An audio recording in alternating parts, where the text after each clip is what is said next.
বগুড়া জেলার শাহজাহানপুর উপজেলায় ৯ মাইল জামালপুর গ্রামে একটি বৃদ্ধর লাশ তার নিজ বাসভবনের আঙিনায় আমের গাছের সঙ্গে লটকে থাকা দেখা যায়। সেই সময় কিছু বাড়ির লোকজন সেই লাশটাকে দড়ি থেকে খুলে নামায় এবং শাহজাহানপুর থানা পুলিশ এসে লাশটি রহমান মেডিকেলে ময়নাতদন্তের জন্য শাহজাহানপুর থানা পুলিশ যাচাই বাছাই করার জন্য এটা নিয়ে যায়।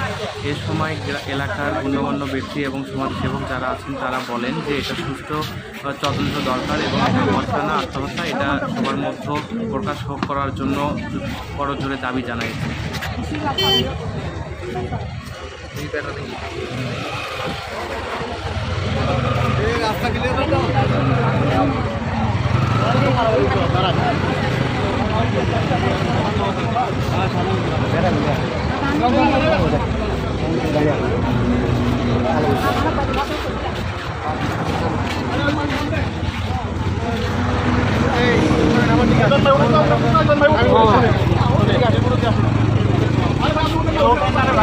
আসসালামাইকুম।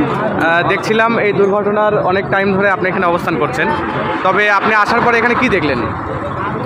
আমার বাসা এখানে, আমি আসার পর দেখলাম যে এই লোক প্রশাসন আসে এবং এই লোক গলায় দড়ি দিয়ে ফাঁস দিয়ে আত্মহত্যা করছে। এই মর্মে এলাকাবাসী বা প্রশাসনের লোক ওনার পোস্টমর্টমের জন্য শহীদ জিয়াউর রহমান মেডিকেল কলেজে নিয়ে গেছে এবং উনি আত্মহত্যা করছে এই মর্মে এলাকাবাসী বলতেছে। আচ্ছা, ওনার বয়স কত ছিল? ওনার বয়স মোটামুটি 70, 75, 80 প্লাসের। 70 প্লাস বয়স থাকা সত্ত্বেও একজন বৃদ্ধ মানুষ কি এই টাইমে আত্মহত্যা করতে পারে কিনা, এই দৃষ্টিকোণ থেকে আপনার ধারণাটা কি? এলাকাবাসী এই বিষয়ে অনেকে এখানে ছিল, কিন্তু আসলে ওনার বয়সর্ধ মানুষ এবং বয়োজ্যেষ্ঠ মানুষ, এটা আসলে প্রশাসনিকভাবে তদন্ত না হওয়া পর্যন্ত আসলে আমরা সাধারণ মানুষ কিছু পারি না। আমাদের বলার রাইট নাই, প্রশাসন তদন্ত করার পর এটা বলা যাবে আসলে বিষয়। আচ্ছা, একটু আগে আমরা দেখলাম শাহজাহানপুর থানার পুলিশ এসে প্রশাসনে লাশটা নিয়ে গেল।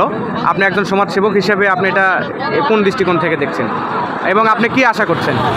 প্রশাসন এখানে একটা জায়গায় মানুষ মারা গেলে বা গলার দড়ি দিলে প্রশাসন আসবে, এটা স্বাভাবিক। আমরা আসলে আইনের প্রতি শ্রদ্ধাশীল এবং উনি ওনার পোস্টমর্টমের জন্য শহীদ জিয়াউর রহমান মেডিকেল কলেজে শাহজাহানপুর থানা পুলিশ নিয়ে গেছে এবং পুলিশের কাছে হস্তান্তর করা হয়েছে।